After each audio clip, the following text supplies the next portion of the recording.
In 1969, tucked under the hood of the Holden HT series, something remarkable rumbled to life.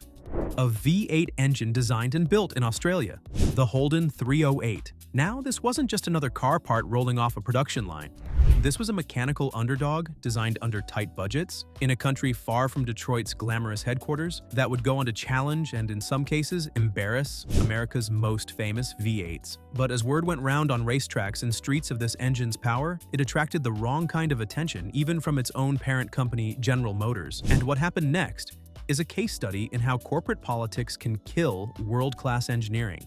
Let's get into it. The Holden 308 is the blueprint of making the most out of very little. In the late 1960s, Holden's engineering team was given the task of building a competitive V8 with a quarter of what was being allocated to its American GM counterparts. Holden engineers had gone to GM headquarters with the dream of developing their own V8 engine, and GM was okay with it as long as they managed with the little budget allocated. And get this, GM headquarters weren't fully on board with this plan, but they never imagined the Australians would ever design an engine that would rival their American production. Without access to the latest American R&D facilities, they turned constraint into innovation. They focused on durability and ease of production. The block design was stripped of unnecessary complexity. It was lighter, simpler, and easier to produce than many of its US cousins. Using thin wall casting, the 308 weighed less than similar engines coming out of Chevrolet while still maintaining structural integrity and holding up under punishing Australian conditions. And those conditions were brutal. Australian summers pushed cars harder than almost anywhere else on Earth. And so Holden's engineers beefed up the cooling system with larger water jackets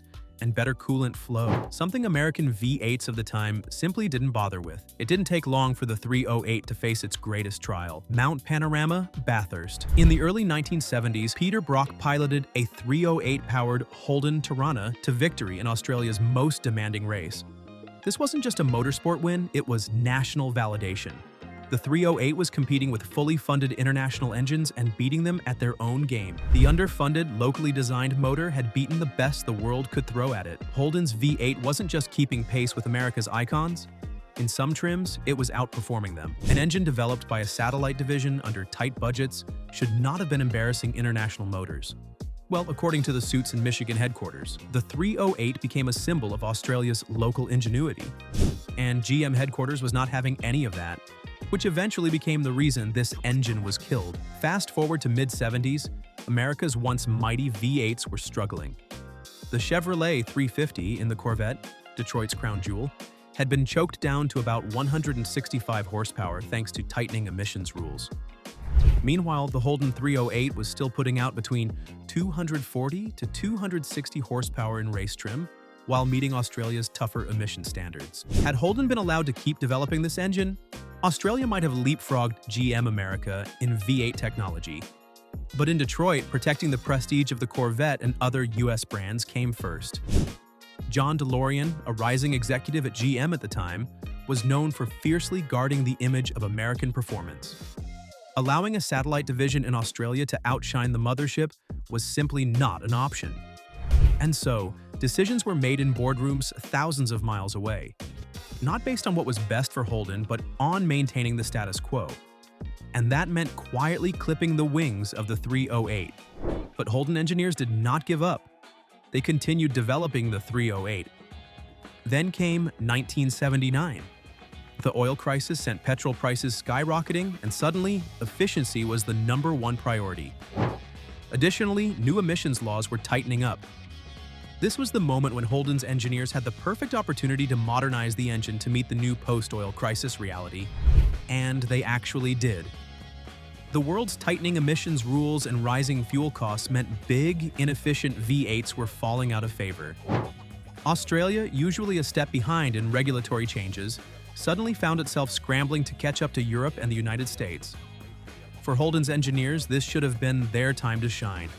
They had already developed a V8 Commodore prototype with a microprocessor-controlled engine management system that cut emissions by 35%, while still delivering a staggering 302 horsepower, the power that made this engine competitive. Craig Watson, a Holden engineer, recalls, "We had a working prototype with electronic fuel injection and exhaust gas recirculation that met the projected 1985 standards. But when the proposal reached GM headquarters for approval, the answer was a cold corporate no. The budget would be redirected to global engine projects, meaning, in practice, V8s being developed for Chevrolet and Cadillac. In 1981, Holden's entire engineering budget was $24 million, which was less than 5% of what their American counterparts were working with. Meanwhile, GM was pouring over $500 million into V8 programs for its US brands. The economic situation in Australia made the decision even more difficult. A weakening Australian dollar made importing US engines more expensive than ever. Keeping a locally made V8 wasn't just an engineering win, it made economic sense. But GM saw it differently. The boardroom politics in Detroit might have slowed the 308's momentum, but the real knockout punch was still on the horizon. As Holden's engineers regrouped, determined to push their homegrown V8 into the next decade, an even bigger challenge emerged, one they couldn't fight with torque curves or lap times.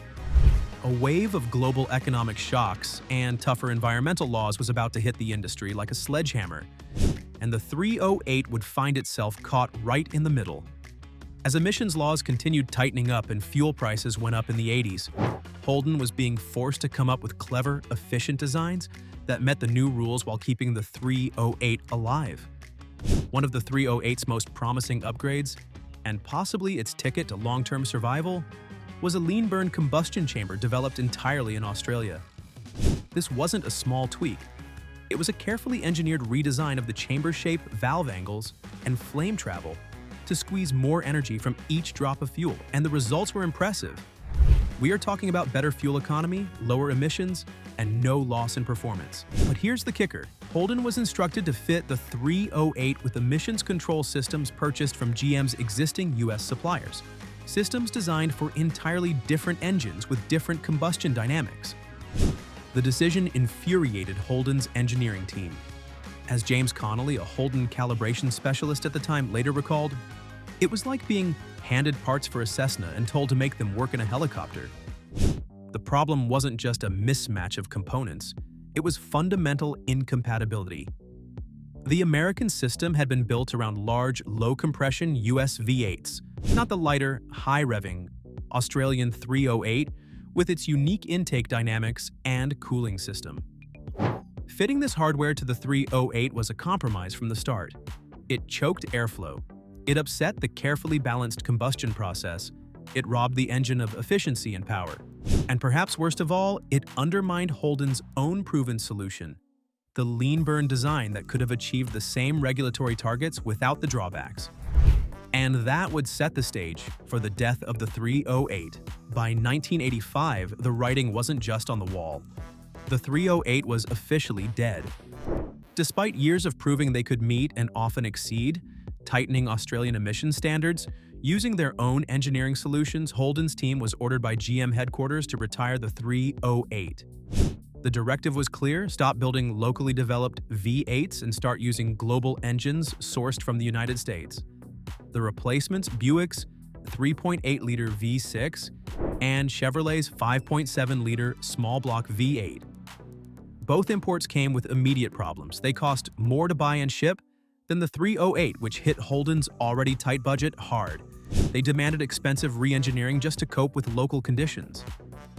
For Holden's engineers, the most bitter irony came a few years later. In 1989, the VN Commodore hit showrooms with a fuel-injected 5-liter version of the very same 308 that Detroit had rejected. It was a fully modernized engine, designed and built by Holden in Australia, with electronic fuel injection, revised cylinder heads, and an updated cam profile. On the test bench, it outperformed the first batch of imported 5.7-liter Chevrolet V8s in both fuel economy and emissions. While delivering similar power and all on a fraction of the development budget GM spent on the American engines. It was a quiet, undeniable victory for Holden's engineers, but also a tragic one. They had proven beyond any doubt that the 308 could have been evolved into a world-class engine, but the decision to kill it hadn't been made in a lab or on a racetrack. It had been made thousands of kilometers away in a Detroit boardroom, where numbers on a spreadsheet mattered more than the roar of an engine that had been tested and proven. So, as you can see, the 308 could have evolved into a world-class V8, lighter, more efficient, more durable. But it wasn't killed by engineering limitations.